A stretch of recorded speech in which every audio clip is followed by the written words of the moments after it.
গরম ভাব তো পড়েই যাচ্ছে, আর গরম আসলেই না মাছ মাংস খেতে কি একদমই ইচ্ছা করতেছে না, তাই না? তো কোনো টেনশন নেই, আজকে তোমাদের সঙ্গে মাছের এমন একটা রেসিপি শেয়ার করব যেটা গরমের জন্য খুবই উপযোগী, আর যে কোনো মাছ দিয়ে তোমরা ঝটপট রান্না করে খেতে পারবা। চলো বেশি কথা না বাড়িয়ে রান্নার পুরো প্রসেসে চলে যাই। তো আমি কিন্তু এখানে বড় মাছ নিয়ে নিয়েছি। এখানে তোমরা রুই, কাতলা বা অন্য যে কোনো মাছ অথবা ছোটো মাছও তোমরা ইউজ করতে পারো, ট্যাংরা মাছ, কই মাছ, তোমাদের পছন্দ মতো যে কোনো মাছ দিয়ে কিন্তু এই রেসিপিটা তোমরা তৈরি করে ফেলতে পারো। তো আমি এখানে বড় মাছ নিয়েছি, মাছগুলোকে কিন্তু আগে থেকে ভালো করে ভেজে নিলাম। তো তারপরে আমি এখানে কিন্তু উচ্ছে দিয়ে দিচ্ছি তেলের ভিতর। আমি উচ্ছে দিয়ে লবণ এবং হলুদ দিয়ে ভালো করে এটাকে লাল করে ভেজে নিব। তো অনেকেই উঠতে পছন্দ করো না, ভাবো যে তেতো লাগবে। তো এই প্রসেসে একবার রান্না করে খেয়ে দেখবা, আর গরমে কিন্তু তেতো আর টকের থেকে উপযোগী খাবার আর কিছুই নাই। তো যারা মনে করো যে উস্তো দিয়ে কোনো মাছ রান্না করব কেমন লাগবে না লাগবে, তাদেরকে বলতেছি প্লিজ একবার হলেও এই রেসিপিটা ফলো করে একবার যে কোনো মাছ দিয়ে তোমরা রান্না করে খেয়ে দেখো। আসলে এর স্বাদ কিন্তু অসাধারণ হয়। আর তেতোর যারা ভয় করতেছো, আমি একদম গ্যারান্টি দিচ্ছি কোনো তেতোই লাগবে না। তো আমি যেভাবে রান্না করতেছি এইভাবে কিন্তু তোমরা পুরো রান্নাটা করবা, তাহলে একটু তেতো লাগবে না। তো উস্তেগুলোকে আমার মতো করে লাল করে ভালো করে ভেজে নিবা। তো তারপরে কিন্তু আমি কড়াইতে তেল দিয়ে নিয়েছি, আর তারপরে কিন্তু গোটা জিরে ফোড়ন দিয়ে নিলাম।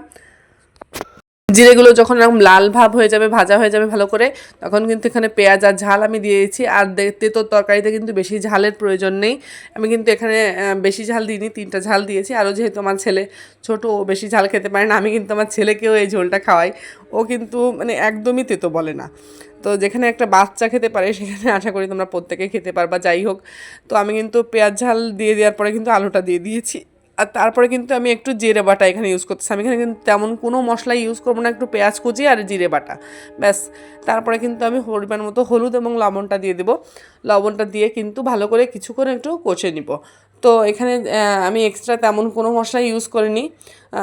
এটা যেহেতু এই গরমের রান্না কিন্তু আসলে যত কম তেল আর মশলা ইউজ করা যায় ততই স্বস্তিকর লাগে আসলে খেতে। তো আমি এখানে অল্প সামান্য মশলা দিয়ে কষিয়ে নিলাম ভালো করে, তারপরে কিন্তু অল্প করে জল দিয়ে দিচ্ছি।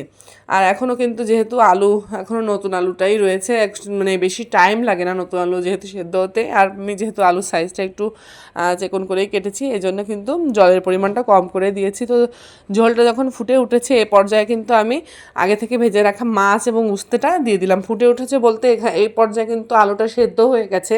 তো সে পর্যায়ে তোমরা মাছটা অ্যাড করবা এবং উস্তেটা অ্যাড করবা, তাহলে কিন্তু একটু তেতো লাগবে না। যেহেতু আমি উস্তেটা আগে থেকেই অলরেডি ভাজলেই আমার অনেকটা বয়েল হয়ে গেছে, সামান্য জালেই কিন্তু হয়ে যাবে একেবারে। তো এরপরে কিছুক্ষণ জাল করে নিব আমরা। জাল করে নিলেই কিন্তু একদম রেডি হয়ে যাবে। খুব সহজ এই রেসিপিটা, বিশ্বাস করো এর স্বাদ কিন্তু অসাধারণ, আর একদমই তেতো লাগবে না, গরমের বেস্ট আইটেম।